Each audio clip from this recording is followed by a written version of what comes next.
I used to think that by 24, I had my final version of myself figured out. I thought I have the perfect career, the perfect routine, and zero anxiety. I was wrong.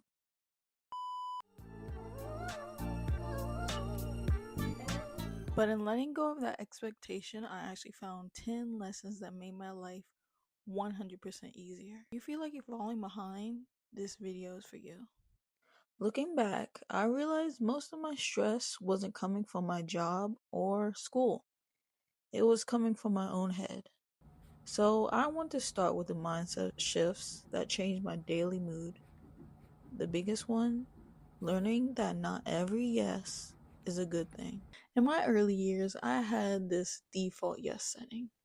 I was saying yes to every person, everything, and I always felt guilty if I had to tell someone no. I was just terrified of missing out or letting that person down.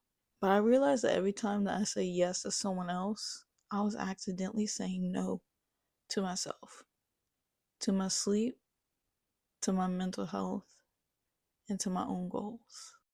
Now I move to a selective yes. If it's not a yes, it's a no. And honestly, the world didn't end when I started saying no. We all heard that comparison is a thief of joy. But in your 20s, it's a thief of a thing that isn't even real. We compare our behind the scenes, such as our messy room, our self doubt, to everyone else's final edit. Comparing your raw footage to a 15-second highlight reel that took someone 3 hours to create.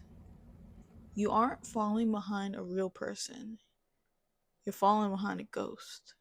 Once I realized the standard I was holding myself against didn't actually exist, I finally started to breathe. I spent so much time in the I shoulds.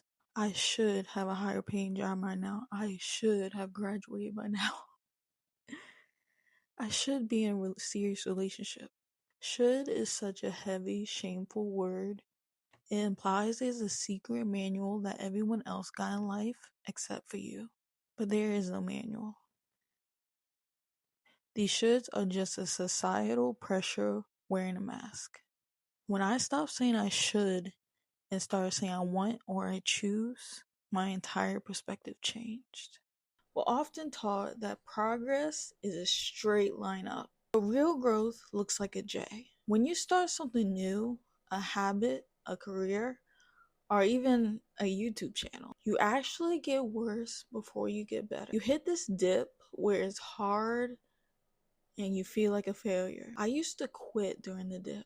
Now I embrace the J curve. I know that feeling like a beginner isn't a sign that I'm weak or that I'm failing. It's a sign that I'm on the path to getting something way better.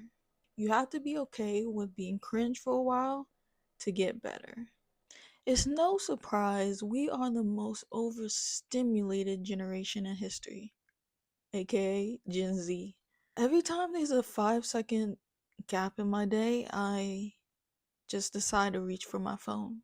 But I learned that boredom is where creativity lies. Constantly drown your thoughts with podcasts or TikToks. You never hear what your own brain has to say. Started practicing just sitting there. It's uncomfortable at first, but that silence is usually where the best ideas for my life finally show up. When I was younger, I felt invincible. I could survive off a little amount of sleep, staying up super late, and even not drinking enough water. But hitting my mid-20s made me realize that my body is going to become more unforgiving the older I get. If I don't hydrate, I get a headache. If I don't stretch, my back starts hurting. It's not about diet culture or looking a certain way. It's about energy. I had to learn that taking care of my physical self is the foundation for everything else I want to do. I started treating my future self like a best friend instead of a stranger. When I don't want to do an assignment that is due the next day, I always ask myself, will future me or tomorrow me be happy? The answer is always no. Doing the small, annoying tasks is a gift to the version of me that wakes up tomorrow. It's a shift from procrastination to self-care. I'm just trying to make my life a little bit easier for the me that hasn't arrived yet. There's a massive difference between high standards and high pressure. High standards are about wanting to do your best because you care. High pressure is about punishing yourself for being a human who makes mistakes. I had to learn how to keep the standards but lose the pressure. I can strive for excellence in my work and my hobbies while still giving myself grace when I have an off day. You can be ambitious without being your own biggest bully. I used to be a chronic people pleaser because I was terrified that setting a boundary would make me mean. I learned that explicit boundaries are actually much kinder than quiet resentment. When you say yes to something you really want to say no to, you aren't being nice. You're just slowly building bitterness towards that person. Now I learned that a clear "I can't do that right now" is a gift to both of us. It keeps the relationship clean and honest. The final thing I learned, and probably the hardest, is to stop being so mean to the version of me that didn't know any better. I used to look back at me when I was younger and cringe at my mistakes and the things that I really wish I didn't do. But that version of me was just trying to survive with the tools she had at that moment. You can't build a beautiful future if you're constantly at war with your past. I had to learn to look at my younger self with compassion, thank her for getting me this far, and finally letting her go.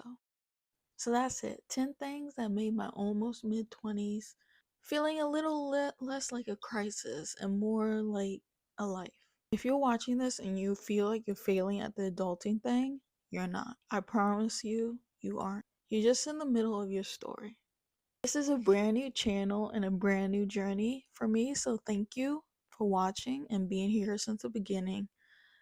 I love to hear from you. What is one thing you learned this year? Comment down below. If you enjoyed this, I'd love to have you back in the next video. See ya!